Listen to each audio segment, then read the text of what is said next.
Safran est un groupe international dans les domaines de l'aérospatial, l'aéronautique et la défense. Chez Safran, c'est 720 000 candidatures reçues pour 2017. La problématique qu'on rencontre, c'est que nos utilisateurs, nos recruteurs sont obligés de faire des extracts d'Excel, de traiter la donnée en dehors de l'outil, de la consolider au travers de macros, par exemple.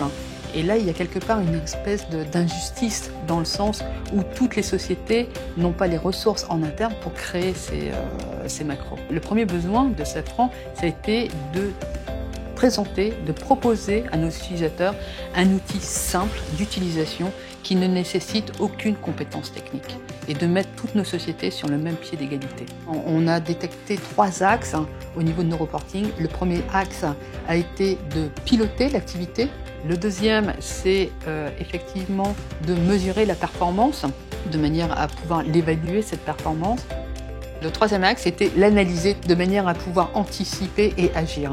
HR Analytics s'adresse à tous les publics. Pour faire adhérer un maximum de sociétés, j'ai fait des présentations très personnalisées. Ça veut dire que je me suis créé un profil dans le périmètre de la société en question. Et lorsque j'ai fait ces présentations, il y avait une adhérence immédiate. C'était leurs données. Je pouvais mettre en évidence les problématiques de qualité de données qu'on rencontrait. Ce qui a séduit Safran dans HR Analytics, c'est la capacité à un utilisateur lambda, qui n'a aucune connaissance technique, de pouvoir utiliser l'outil. C'est simple. Quelques clics, on accède directement à la donnée qu'on souhaite traiter.